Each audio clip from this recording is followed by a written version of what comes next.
అందరికీ నమస్కారం. గత 20 రోజుల క్రితం కడప పట్టణంలో వైఎస్ఆర్సీపీ ముఖ్య కార్యకర్త అయిన పెద్ద దస్తగిరి హత్య గావించడం జరిగింది. హత్య చేసిన వారు ఆ కేసు తమ మీదకు రాకుండా ఉండాలని రకరకాల కుట్రలు కుతంత్రాలతో ఆ కథను మలుపు తిప్పడం జరిగింది. 2 గ్యాంగుల మధ్య జరిగిన కొట్లాటగా గంజాయి మత్తులో ఈ హత్య జరిగినట్లు దాన్ని క్రియేట్ చేయడం జరిగింది. హత్య జరిగిన తర్వాత ఏ విధంగా హత్య జరిగింది, ఏ కారణాలతో హత్య చేశారని చెప్పి దాన్ని పోలీసులు నిర్ధారణ చేస్తారు. కానీ హత్య కావింపబడింది వైఎస్ఆర్సీపీ కార్యకర్త అయిన పెద్ద దస్తగిరి.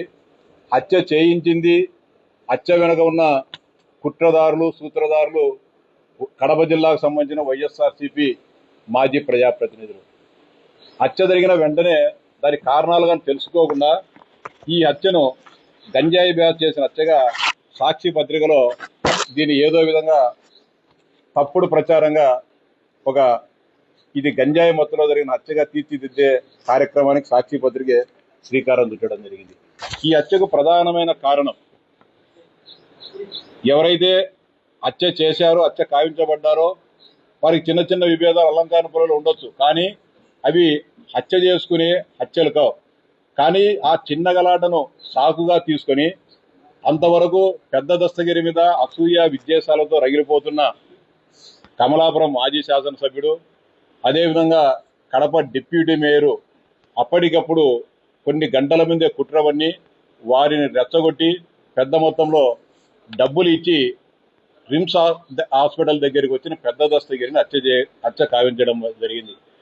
కారణం పెద్ద దస్తగిరిని మామూలు హత్య అని చెప్పి దీనికి వైఎస్ఆర్సీపీకి సంబంధం లేదు అని చెప్పి అనేక రకాలైన ఆపసోపాలు పడుతూ ఎంతో ఇబ్బంది పడుతూ సమాధానాలు చెప్తూ ప్రెస్ మీట్లు పెట్టడం జరుగుతుంది వైఎస్ఆర్సీపీ నాయకులు.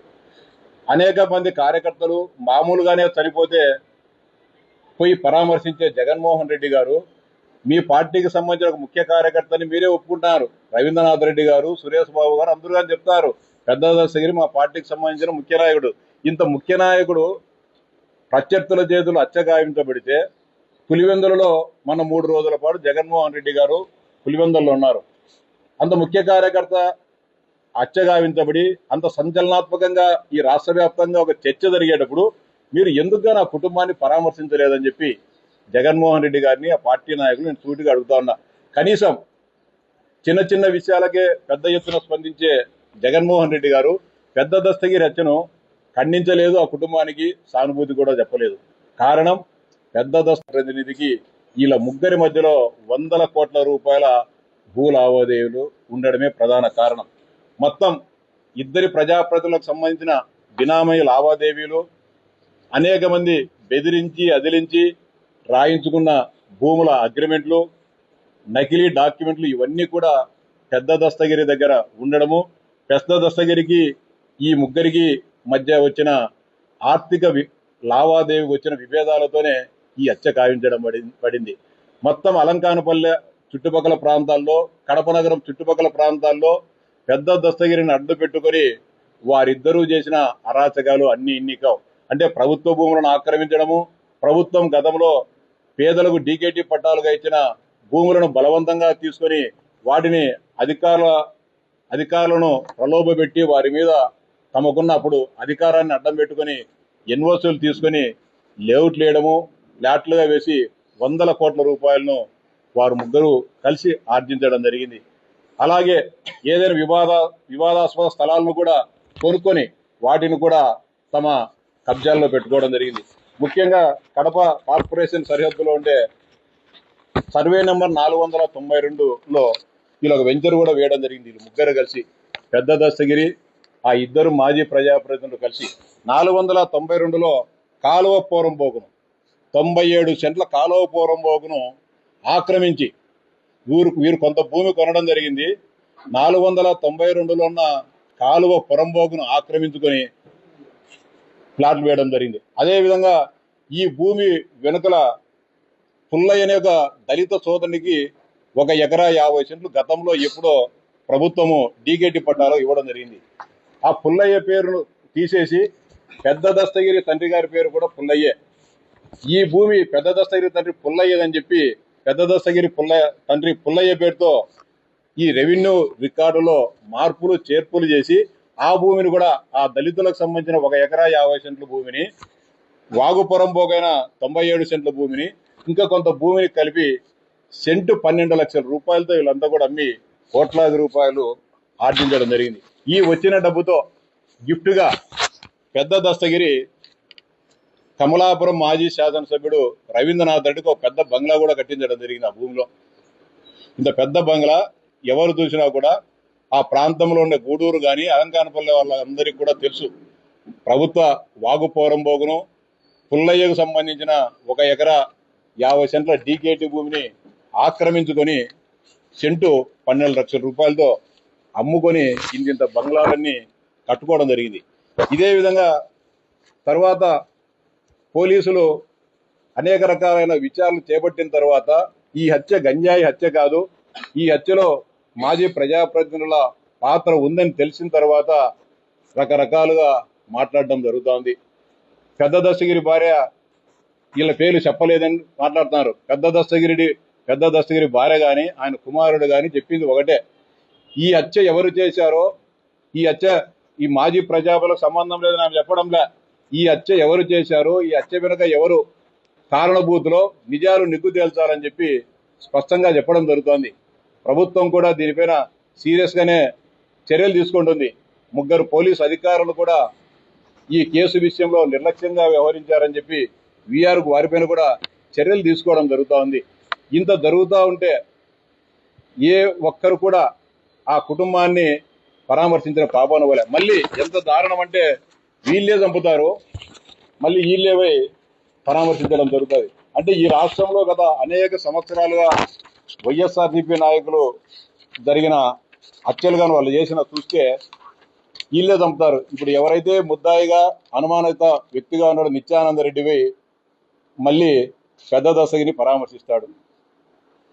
మా పార్టీకి సంబంధించిన ముఖ్య అనుచరుడని చెప్తున్న రవీంద్రనాథ్ రెడ్డి గారు కనీసం ఇంత ముఖ్య కార్యకర్త వైఎస్ఆర్సీపీ కార్యకర్త చనిపోతే కడప పట్టణానికి కడప రవీంద్రనాథ్ రెడ్డి ఇంటికి పెద్ద దస్తగిరి ఇంటికి కూతవేటు దూరంలోనే ఉంటుంది, 2 ఇళ్ళు.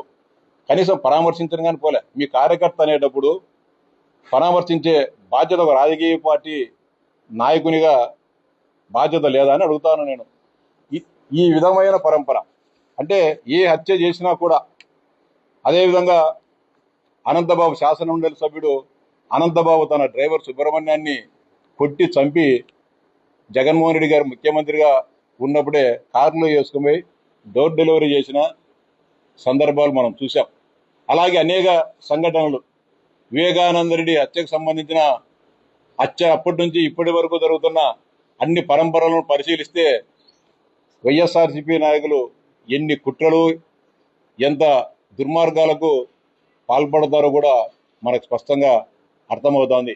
ఇంత దారుణంగా జరుగుతూ ఉంటే, ఇంత దుర్మార్గంగా పెద్ద దస్తగిరిని హత్య చేస్తే మాకు ఈ హత్యకు సంబంధం లేదని చెప్పి మాట్లాడుతున్నారు. ఏ ఒక్కరైనా సరే వైఎస్ఆర్సీపీ నాయకులు నిన్న మొన్న కూడా చాలా మంది మాట్లాడారు, జగన్మోహన్ రెడ్డి చాలా నిష్కలంక చరిత్ర ఉన్నవాడు, చాలా పెద్ద మనిషి అని చెప్పి. వీళ్ళందరినీ కూడా అడుగుతున్నా, గతంలో మీరు కూడా వైఎస్ కుటుంబ బాధితులే.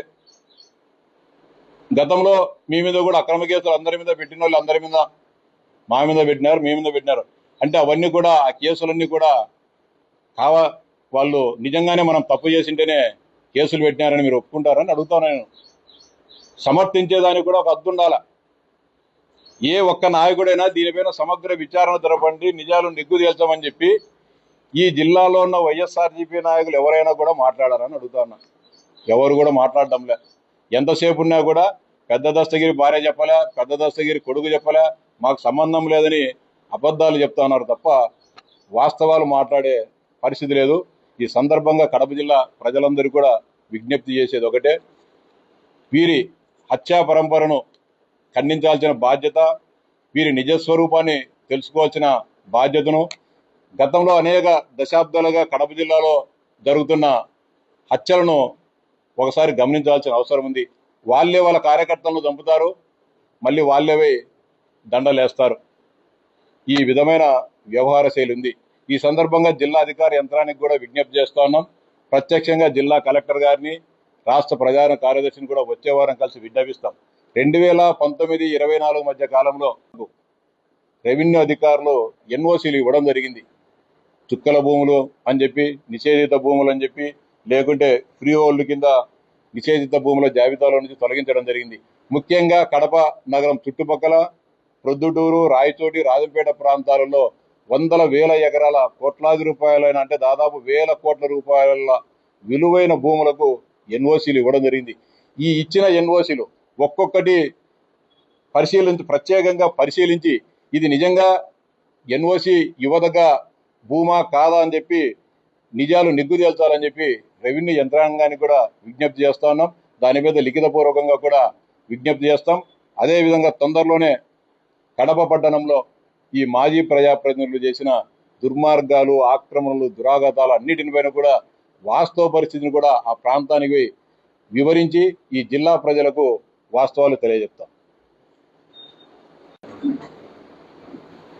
పెద్ద దస్తగిరి హత్య జరిగిన తర్వాత జరిగిన పోలీస్ విచారణలో అనేక దిగ్భ్రాంతికరమైన విషయాలు వెలుగు చూస్తున్నట్టు తెలుస్తోంది. పెద్ద దస్తగిరి ఇంటిలో, అదేవిధంగా ఒక మాజీ ప్రజాప్రతినిధి ఇంటిలో వందల కోట్ల రూపాయలైన నకిలీ డాక్యుమెంట్లు, అనేక మంది అధికారుల పేర్లతో ఉన్న స్టాంపులు, ఇవన్నీ దొరికిన విషయం వాస్తవమా కాదని వైఎస్ఆర్సీపీ నాయకులు అడుగుతా ఉన్నా. దొరికిన డాక్యుమెంట్లలో పెద్ద ఎత్తున అన్ని కూడా కమలాపురం మాజీ ప్రజాప్రతినిధికి సంబంధించిన కుటుంబ సభ్యులతో దాదాపు 200 కోట్ల రూపాయల భూముల లావాదేవీలకు సంబంధించిన డాక్యుమెంట్లు దొరికిన విషయం కాదా, వాస్తవమా కాదా అని చెప్పి వైఎస్ఆర్సీపీ నాయకులు అడుగుతా ఉన్నా. నిజాలన్నిటి కూడా త్వరలోనే ప్రపంచానికి తెలుస్తాయి. ఆ రోజైనా సరే జరిగిన వాస్తవాన్ని అంగీకరించాలని చెప్పి, ఈ హత్యకు మాకు సంబంధం ఉందని చెప్పి వైఎస్ఆర్సీపీ నాయకులు ఒప్పుకోవాలని చెప్పి డిమాండ్ చేస్తాను.